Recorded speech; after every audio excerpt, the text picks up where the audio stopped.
is a course about justice, and we begin with a story. Suppose you're the driver of a trolley car, and your trolley car is hurtling down the track at 60 miles an hour.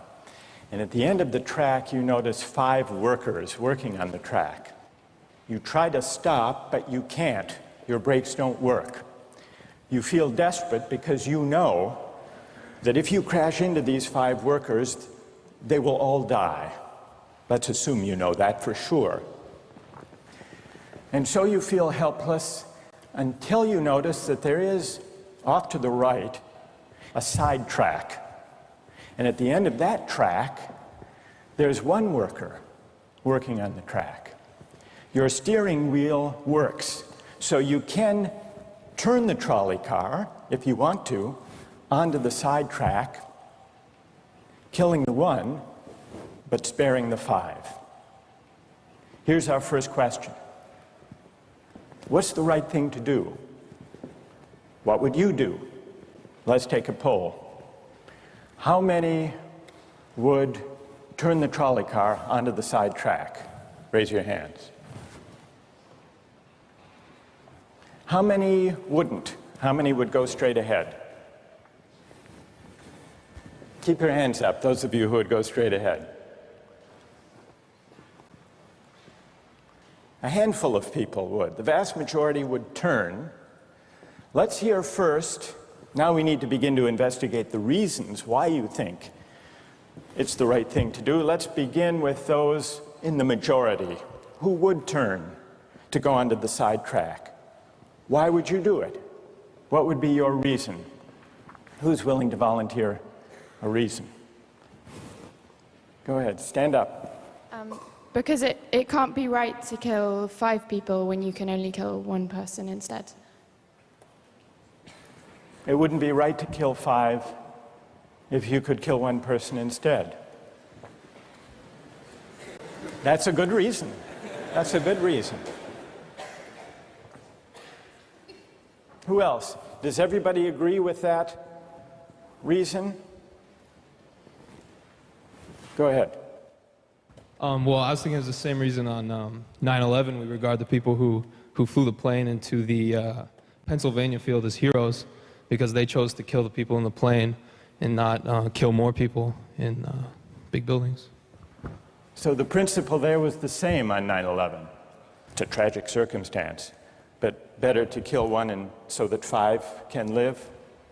Is that the reason most of you had, those of you who would turn? Yes? Let's hear now from those in the minority, those who wouldn't turn. Yes? Well, I think that's the same type of mentality that justifies genocide and totalitarianism. In order to save one type of race, you wipe out the other. So what would you do in this case? You would, to avoid the horrors of genocide, you would crash into the 5 and kill them? Presumably, yes. Yeah. Okay, who else? That's a brave answer. Thank you. Let's consider another trolley car case and see whether those of you in the majority want to adhere to the principle, better that 1 should die so that 5 should live. This time you're not the driver of the trolley car, you're an onlooker. You're standing on a bridge overlooking a trolley car track. And down the track comes a trolley car. At the end of the track are 5 workers. The brakes don't work. The trolley car is about to careen into the 5 and kill them. And now, you're not the driver. You really feel helpless until you notice, standing next to you, leaning over the bridge, is a very fat man. And you could give him a shove. He would fall over the bridge, onto the track, right in the way of the trolley car. He would die, but he would spare the 5. Now, how many would push the fat man over the bridge? Raise your hand. How many wouldn't? Most people wouldn't. Here's the obvious question. What became of the principle? Better to save 5 lives even if it means sacrificing 1. What became of the principle that almost everyone endorsed in the first case? I need to hear from someone who was in the majority in both cases. How do you explain the difference between the two? Yes? The second one, I guess, involves an active choice of pushing the person down, which I guess that person himself would otherwise not have been involved in this situation at all. And so to choose on his behalf, I guess, to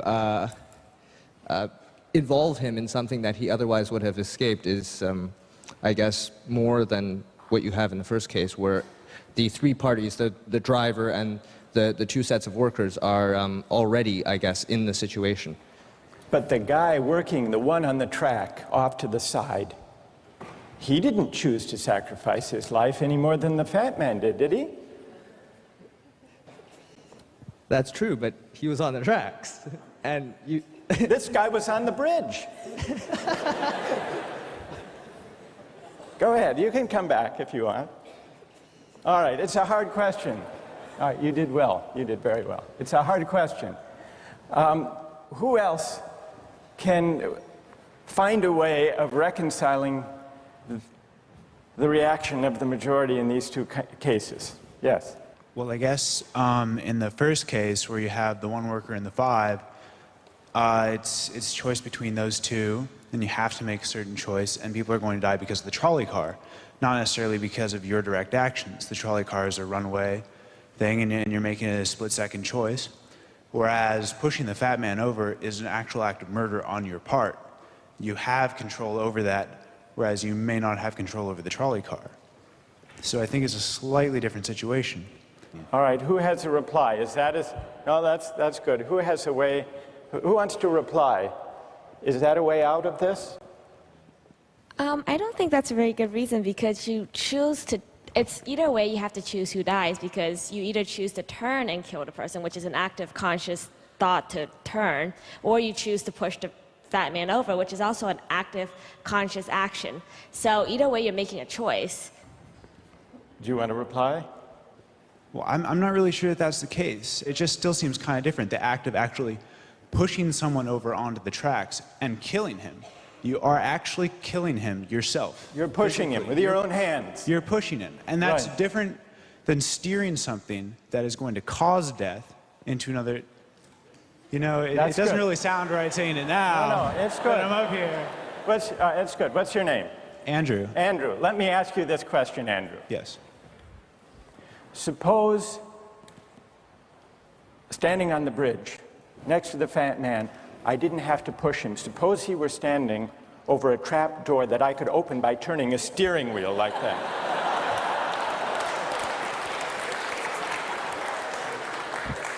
Would you turn?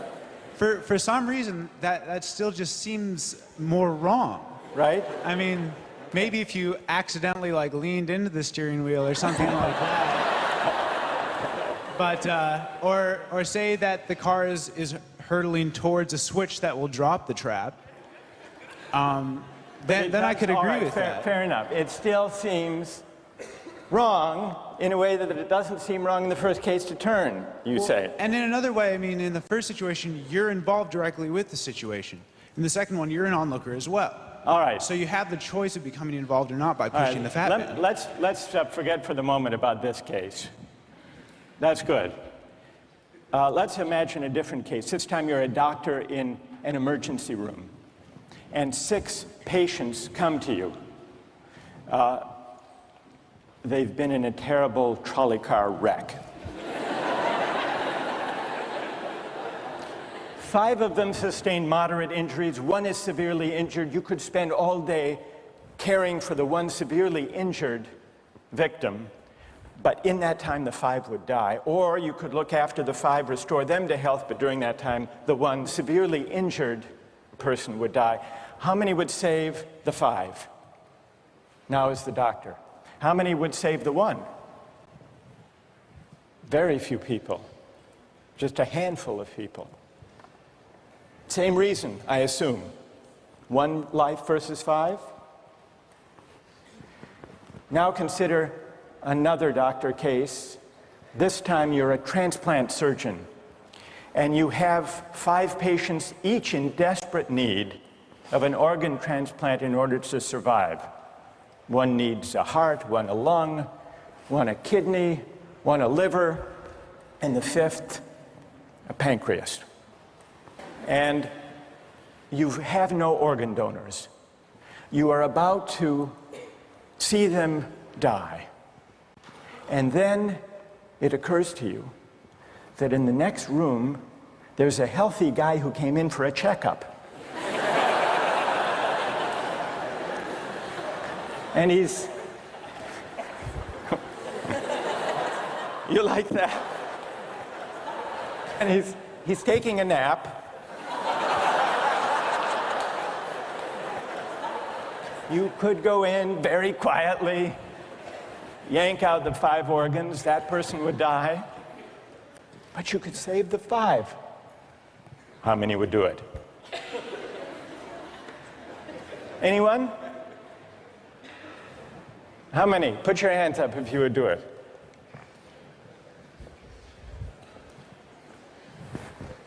Anyone in the balcony? You would? Be careful, don't lean over too much. What? How many wouldn't? All right, what do you say? Speak up in the balcony, you who would yank out the organs. Why? I'd actually like to explore a slightly alternate possibility of just taking the 1 of the 5 who needs an organ who dies first, and using their 4 healthy organs to save the other 4. That's a pretty good idea. That's a great idea, except for the fact that you just wrecked the philosophical point. Well, let's step back from these stories and these arguments to notice a couple of things about the way the arguments have begun to unfold. Certain moral principles have already begun to emerge from the discussions we've had. And let's consider what those moral principles look like. The first moral principle that emerged in the discussion said the right thing to do, the moral thing to do, depends on the consequences that will result from your action. At the end of the day, better that 5 should live, even if 1 must die. That's an example of consequentialist moral reasoning.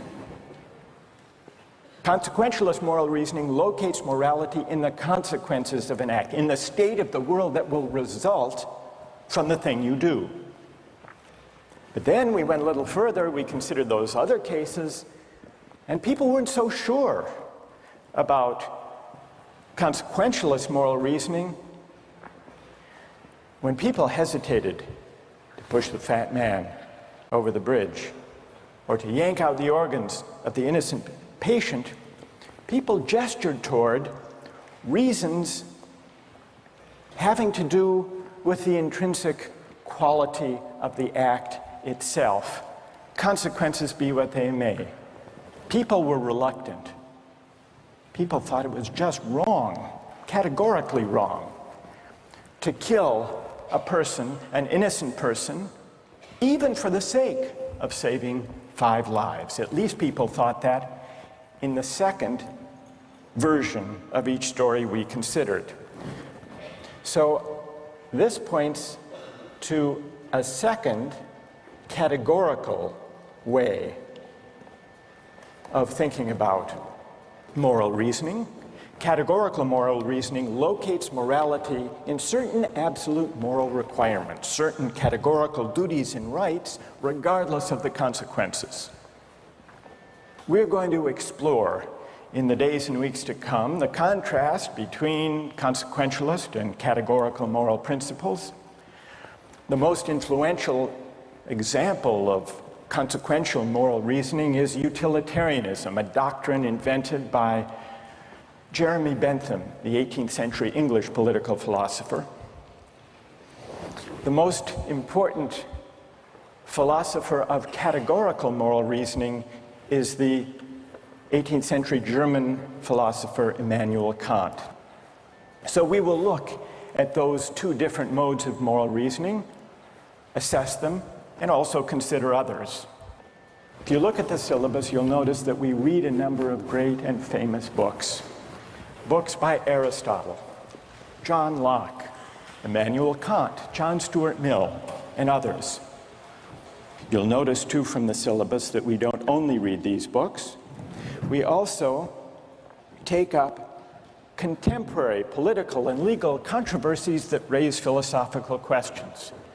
We will debate equality and inequality, affirmative action, free speech versus hate speech, same-sex marriage, military conscription, a range of practical questions.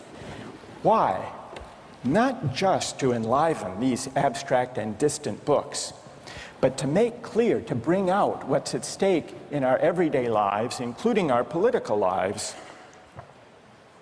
for philosophy.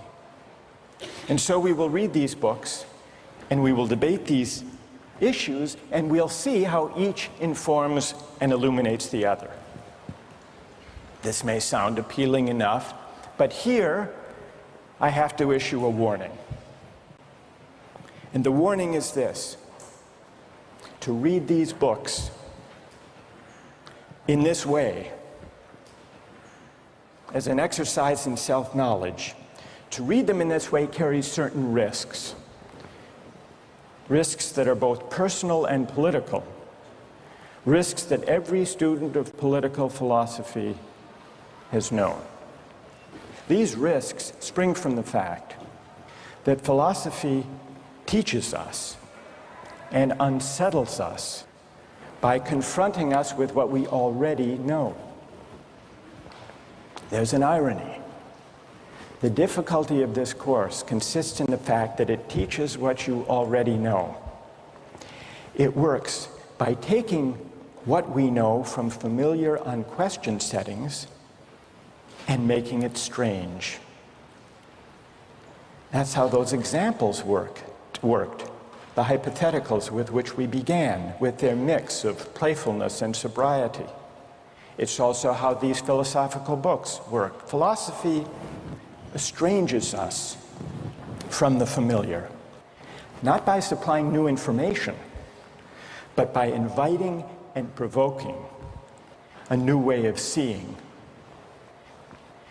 But, and here's the risk, once the familiar turns strange, it's never quite the same again. Self-knowledge is like lost innocence. However unsettling you find it, it can never be unthought or unknown. What makes this enterprise difficult, but also riveting, is that moral and political philosophy is a story, and you don't know where the story will lead, but what you do know is that the story is about you. Those are the personal risks. Now what of the political risks? One way of introducing a course like this would be to promise you that by reading these books and debating these issues, you will become a better, more responsible citizen. You will examine the presuppositions of public policy. You will hone your political judgment. You will become a more effective participant in public affairs. But this would be a partial and misleading promise. Political philosophy, for the most part, hasn't worked that way.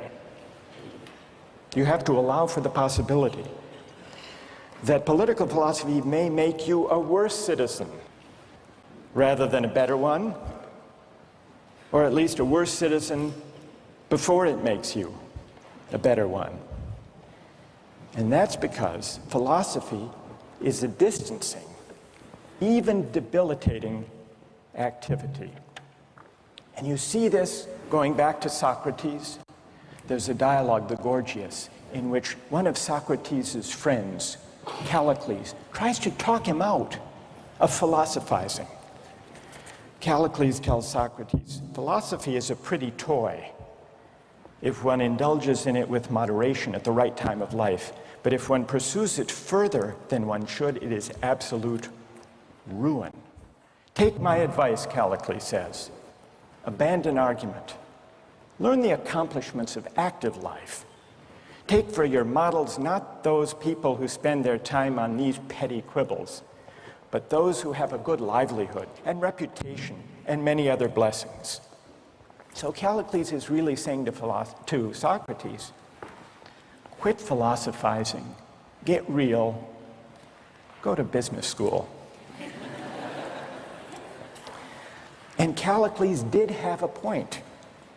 He had a point because philosophy distances us from conventions, from established assumptions, and from settled beliefs. Those are the risks, personal and political. And in the face of these risks, there is a characteristic evasion. The name of the evasion is skepticism. It's the idea, well, it goes something like this. We didn't resolve once and for all either the cases or the principles we were arguing when we began. And if Aristotle and Locke and Kant and Mill haven't solved these questions after all of these years, who are we to think that we here in Sanders Theater over the course of a semester can resolve them? And so maybe it's just a matter of each person having his or her own principles and there's nothing more to be said about it. No way of reasoning. That's the evasion of skepticism, to which I would offer the following reply. It's true, these questions have been debated for a very long time. But the very fact that they have recurred and persisted may suggest that though they're impossible in one sense, they're unavoidable in another. And the reason they're unavoidable, the reason they're inescapable, is that we live some answer to these questions every day. So skepticism, just throwing up your hands and giving up on moral reflection, is no solution. Immanuel Kant described very well the problem with skepticism when he wrote, "Skepticism is a resting place for human reason, where it can reflect upon its dogmatic wanderings, but it is no dwelling place for permanent settlement. Simply to acquiesce in skepticism," Kant wrote, "can never suffice to overcome the restlessness of reason." I've tried to suggest through these stories and these arguments some sense of the risks and temptations, of the perils and the possibilities. I would simply conclude by saying that the aim of this course is to awaken the restlessness of reason and to see where it might lead. Thank you very much.